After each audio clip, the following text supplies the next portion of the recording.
उत्तराखंड मदरसा board की आज पहली बैठक थी, क्या क्या फैसले लिए गए हैं और किन किन मुद्दों पर चर्चा की गई? नहीं, ओवरऑल जो है मदरसों में ट्रांसपेरेंसी, ईमानदारी और उनकी जो समस्याएं हैं उनका समाधान, ताकि मदरसों के बच्चों को अभाव न महसूस करना पड़े और वो भी मुख्य धारा से जुड़ कर के इस लोकतांत्रिक जो व्यवस्था है उसका फ़ायदा उन्हें भी मिलना चाहिए। और मुख्तलिफ़ चीज़ों पे बात हुई है। बाकी जो है कुछ उनकी समस्याओं के बारे में बात आई है, उनका समाधान करेंगे। समकक्षता के ऊपर भी जो है हम पूरा प्रयास करेंगे कि हमारे माननीय मुख्यमंत्री श्री पुष्कर सिंह धामी जी, माननीय प्रधानमंत्री श्री नरेंद्र मोदी जी के उस नारे को आगे बढ़ा रहे हैं और वो बिल्कुल प्रैक्टिकली तौर से रात दिन उन्होंने एक कर रखा है, सबका साथ, सबका विकास, सबका विश्वास, सबका प्रयास। बगैर भेदभाव के माननीय मुख्यमंत्री श्री पुष्कर सिंह धामी जी काम कर रहे हैं। मुझे भी निर्णय लिया गया नहीं, उसमें हम उसके जो मुख्तलिफ पहलू हैं उस पर गौर करके शासन से रिक्वेस्ट करेंगे और कोशिश करेंगे कि माननीय मुख्यमंत्री जी से और जो उससे मुताल्लिका जो अधिकारी हैं उन तक प्रयास करेंगे कि उन्हें बताएं और उसकी समकक्षता के ऊपर भी और जो उनकी सीमा तय की गई है कि नहीं इसमें ये देखिए ये समय सीमा नहीं है, तो इसकी कोई समय सीमा कोई तय नहीं की जा सकती है। मैं समझता हूँ कि हमारे जो मुख्यमंत्री हैं श्री पुष्कर सिंह धामी जी, वो सबको बगैर किसी भेदभाव के काम कर रहे हैं और आज बड़ी तेज़ी से जो है ये प्रदेश एक ऐसा आइडियल प्रदेश बनेगा कि लोग देखेंगे कि पूरे भारत का मुकुट तो ये है ही है, देवभूमि। तो देवभूमि उत्तराखंड यानी फरिश्तों की ज़मीन। मैं समझता हूँ कि मदरसों का आचरण बिल्कुल उसी के अनुसार होगा और हमारे बोर्ड के सदस्यों ने भी हमारी बात को बहुत गंभीरतापूर्वक लिया है और उन्होंने भी ये कोशिश की है कि हम ये प्रचार प्रसार करेंगे कि मदरसों में ट्रांसपेरेंसी आए, ईमानदारी आए और जहाँ तक इसका सवाल है जो मुख्तलिफ चीज़ें हैं, वो समकक्षता का मामला हो या अन्य मामलात हों, उन सब में इंशाल्लाह मैं समझता हूँ कि उन सारी समस्याओं का समाधान होगा और जो हमारे हुकूक हैं, जो मदरसों के हुकूक हैं, वो सरकार संवेदनशील हैं और हमारी अपनी सरकार है।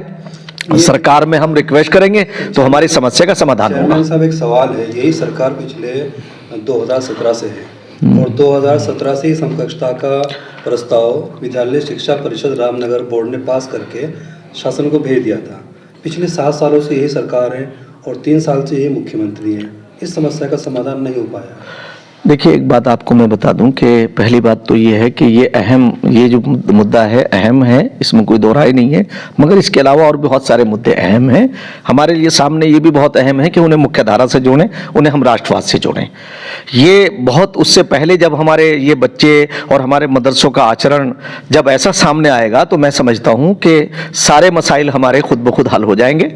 ये आपका ये कहना और आपका ये सोचना मैं समझता हूँ अनुचित है कि सरकार जो है आपका कहीं भी किसी भी जगह कोई भेदभाव नहीं है और बगैर भेदभाव के काम कर रही है, सबके कल्याण के लिए काम कर रही है। आज भी देखिए कि हमारे मुख्यमंत्री रात दिन एक किए हुए हैं और अभी 8-9 दिसंबर को एक जो है वो ग्लोबल एक समिट होने जा रही है। यहाँ हमने सारे विश्व के कारोबारियों को यहाँ बुलाया है और माननीय मुख्यमंत्री जी का नेतृत्व कर रहे हैं। मैं समझता हूं कि प्रदेश के लिए इससे बड़ी बात नहीं हो सकती कि एक ऐसा संवेदनशील जो हमारा मुख्यमंत्री है, माननीय मुख्यमंत्री श्री पुष्कर सिंह धामी जी, वो बगैर किसी, तो इसलिए आप इसके लिए आश्वस्त हुइए कि सारे काम होंगे।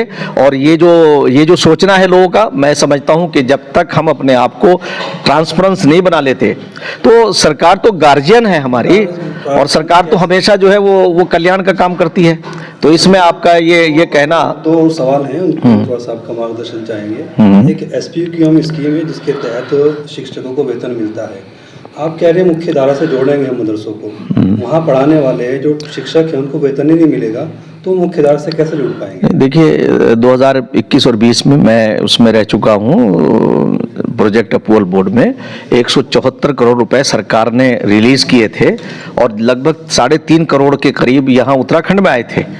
आप ऐसा नहीं है कि जो अब वो स्कीम जो है वो स्कीम होल्ड पे है। मैं समझता हूं कि उसके लिए हम पत्राचार कर रहे हैं, सरकार को हम बता रहे हैं जो जिनके, अगर ऐसा है जितना भी हमारा प्रयास होगा, क्योंकि वो सेंटर की स्कीम है, वो प्रदेश की नहीं है।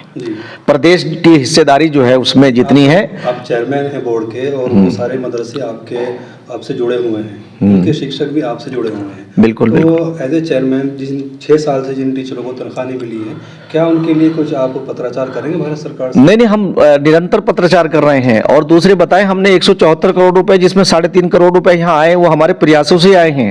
और वो हमारा अगला भी प्रयास रहेगा कि हम प्रयास करें, हम सरकार को अवगत कराते रहेंगे। सरकार हमारी गार्जियन है, और गार्जियन के सामने जो है, जो अभिभावक हैं, हम वो हमारे अभिभावक हैं, हम उनके सबऑर्डिनेट हैं, स्टूडेंट हैं। हम उनसे कहते रहेंगे, और जब कहेंगे तो एक ना एक दिन तो हमारी बात मानी जाएगी। इसलिए कि इसमें ये ज़रूर है कि संयम रखना चाहिए, लोगों को अपने कार्य को ईमानदारी के साथ करना चाहिए। कि कौन सी ऐसी चीज़ है कि जिसकी बिना पे ऐसा हुआ है, ये तो सारी चीज़ें, ये भी तो देखना पड़ेगा कि कहाँ कहाँ अनियमितताएं हैं, कहाँ कहाँ लोगों ने मिसयूज़ किया है।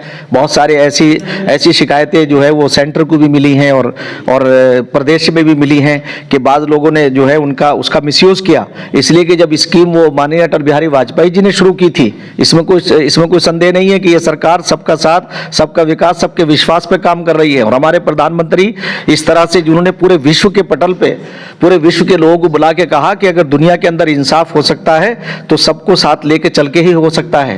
तो हम तो उन मर्यादाओं को जीने वाले लोग हैं। मदरसा शिक्षकों के साथ बिल्कुल, इंसाफ होगा। बिल्कुल, इंशाल्लाह। शुक्रिया।